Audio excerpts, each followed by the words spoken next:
Assalamualaikum warahmatullahi wabarakatuh. Halo Sobat Islam, terima kasih sudah mengklik video ini.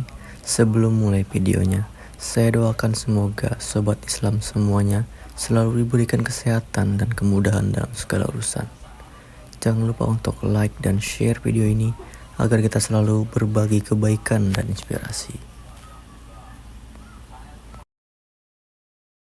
Hujan turun perlahan membasahi jalan-jalan kota Beijing ketika seorang profesor sejarah peradaban dunia yang dikenal dengan nama Prof. Jiang duduk sendirian di ruang kerjanya yang dipenuhi ribuan buku dari berbagai penjuru dunia. Selama lebih dari 30 tahun, hidupnya dihabiskan untuk meneliti kebangkitan dan keruntuhan peradaban besar manusia. Ia mempelajari kerajaan Romawi, dinasti Han, peradaban Mesir kuno, Yunani, India, hingga berbagai ideologi modern yang pernah mengubah dunia. Di kalangan akademisi, Prof. Jiang dikenal sebagai sosok yang sangat kritis dan tidak mudah percaya pada sesuatu yang tidak dapat dibuktikan dengan penelitian. Namun suatu malam, sebuah pertanyaan sederhana yang muncul dalam benaknya membuat hidupnya berubah. Saat itu, ia sedang membaca berbagai dokumen sejarah dunia dan menyadari bahwa hampir semua peradaban besar mengalami masa kejayaan lalu tenggelam dalam sejarah. Tetapi ada satu hal yang menurutnya sangat unik. Islam, yang lahir lebih dari 14 abad lalu di tengah padang pasir Arab yang sederhana, justru terus berkembang dan memengaruhi miliaran manusia hingga hari ini. Pertanyaan itu terus mengganggunya. Bagaimana mungkin sebuah ajaran yang bermula dari seorang nabi di tengah masyarakat yang saat itu tidak dikenal sebagai pusat kekuatan dunia mampu bertahan dan terus berkembang hingga ke seluruh penjuru bumi? Rasa penasaran itu membuatnya memulai penelitian yang kemudian berlangsung bertahun-tahun. Ia mengunjungi berbagai negara, membaca ribuan halaman referensi, berbicara dengan ulama, sejarawan, ilmuwan, dan masyarakat biasa. Awalnya ia hanya ingin memahami fenomena sejarah, tetapi semakin jauh ia melangkah, semakin ia merasa sedang menemukan sesuatu yang jauh lebih besar dari sekadar penelitian akademik. Dalam catatan pribadinya, ia menulis bahwa ada 3 hal yang paling membuatnya takjub selama mempelajari Islam. 3 hal yang kemudian ia sebut sebagai 3 misteri besar yang menurutnya jarang dijelaskan secara mendalam di sekolah. Misteri pertama adalah apa yang ia sebut sebagai misteri persatuan hati. Penemuan ini bermula ketika ia melakukan perjalanan ke berbagai negara. Ia mengunjungi Indonesia yang memiliki populasi Muslim terbesar di dunia, lalu terbang ke Turki, Mesir, Maroko, Arab Saudi, Pakistan, dan berbagai wilayah lain. Di setiap tempat yang ia kunjungi, ia menemukan sesuatu yang sama. Seorang petani sederhana di desa terpencil Indonesia melaksanakan salat dengan cara yang sama seperti seorang profesor universitas di Turki, seorang nelayan di Afrika, membaca ayat-ayat Al-Quran yang sama dengan seorang pebisnis di Timur Tengah. Anak-anak kecil di berbagai negara menghafal bacaan yang sama meskipun mereka berasal dari bahasa dan budaya yang sangat berbeda. Ia menyaksikan jutaan manusia yang tidak pernah bertemu satu sama lain memiliki ikatan spiritual yang sangat kuat. Hal itu membuatnya bingung. Dalam sejarah, banyak kerajaan besar runtuh karena perbedaan suku, bahasa, dan kepentingan politik. Namun umat Islam yang tersebar di seluruh dunia tetap memiliki identitas yang sama meskipun berasal dari latar belakang yang berbeda-beda. Prof. Jiang mulai bertanya-tanya. Kekuatan apakah yang mampu menyatukan hati manusia dalam skala sebesar itu? Ia lalu menghadiri salat Jumat di berbagai negara dan melihat pemandangan yang menurutnya sangat mengesankan. Orang kaya berdiri sejajar dengan orang miskin. Pejabat berdiri di samping buruh. Tidak ada kursi khusus untuk orang penting. Tidak ada perlakuan istimewa berdasarkan status sosial. Semua berdiri dalam barisan yang sama menghadap Tuhan yang sama. Pemandangan itu terus membekas di benaknya. Ia menulis bahwa selama bertahun-tahun mempelajari sejarah manusia, ia jarang menemukan sistem yang mampu menanamkan rasa persaudaraan lintas bangsa dan status sosial sedemikian kuat.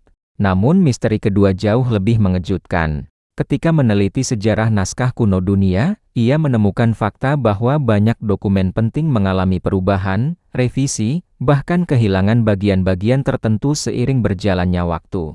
Hal tersebut merupakan sesuatu yang umum dalam sejarah. Akan tetapi, Ketika ia mulai mempelajari Al-Quran dan tradisi penghafalannya, ia menemukan sesuatu yang tidak pernah ia bayangkan sebelumnya. Ia mengunjungi sekolah-sekolah tahfiz dan melihat anak-anak berusia belasan tahun mampu menghafal ribuan ayat. Awalnya ia mengira itu hanya terjadi di satu negara, tetapi ternyata fenomena tersebut ada di banyak tempat.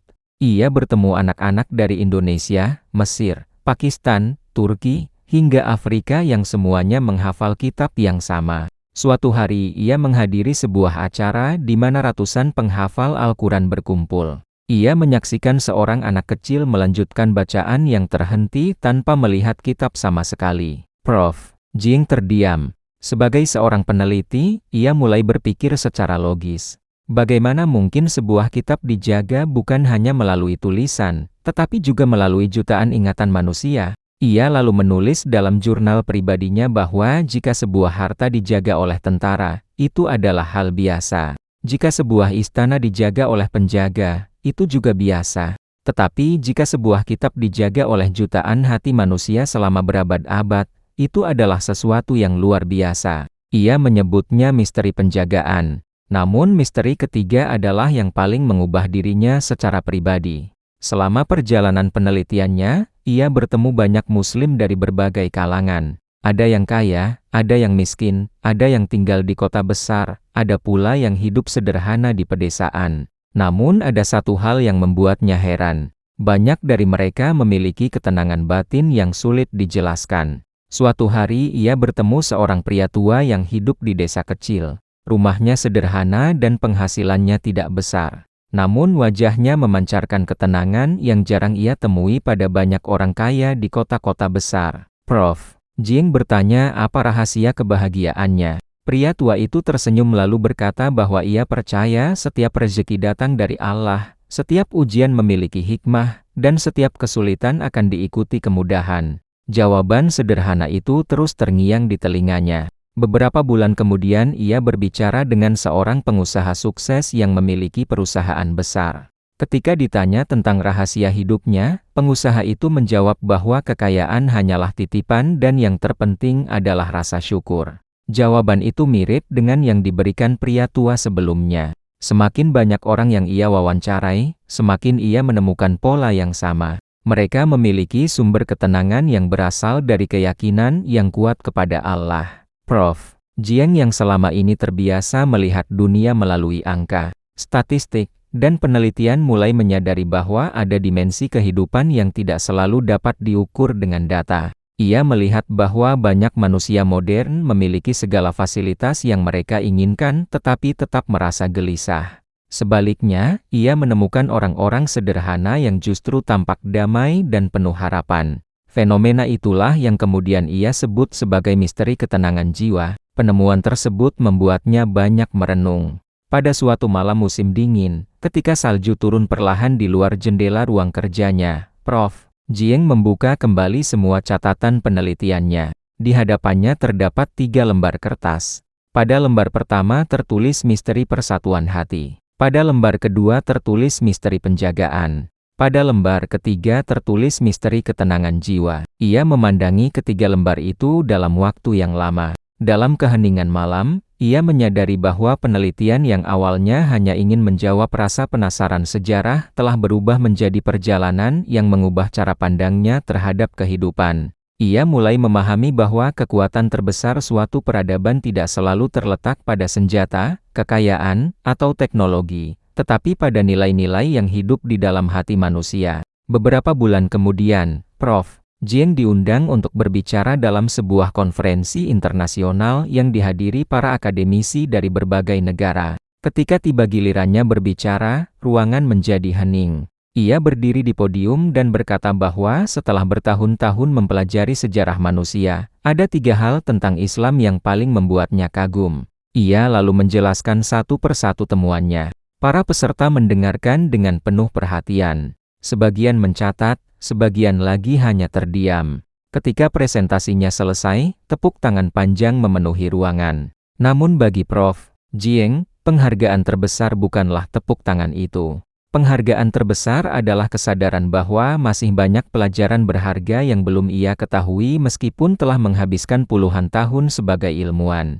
Sejak saat itu, ia sering mengatakan kepada para mahasiswanya bahwa ilmu pengetahuan seharusnya membuat manusia semakin rendah hati, bukan semakin sombong. Ia mengajarkan bahwa pencarian kebenaran memerlukan keberanian untuk membuka pikiran dan hati terhadap hal-hal yang belum dipahami. Dan dalam salah satu catatan terakhirnya, ia menulis sebuah kalimat yang kemudian terkenal di kalangan murid-muridnya, "Semakin banyak aku mempelajari dunia, semakin aku sadar betapa sedikit yang aku ketahui. Dan semakin dalam aku mempelajari Islam, semakin aku memahami mengapa begitu banyak manusia menemukan harapan, persaudaraan, dan ketenangan di dalamnya." Kisah Prof. Jiang mungkin hanyalah sebuah cerita inspiratif. Tetapi pesan yang terkandung di dalamnya tetap relevan bagi siapa saja yang sedang mencari makna kehidupan, bahwa terkadang pelajaran terbesar tidak ditemukan di ruang kelas, melainkan dalam perjalanan panjang mencari kebenaran, memahami sesama manusia, dan merenungkan tanda-tanda kebesaran Allah yang tersebar di seluruh penjuru dunia.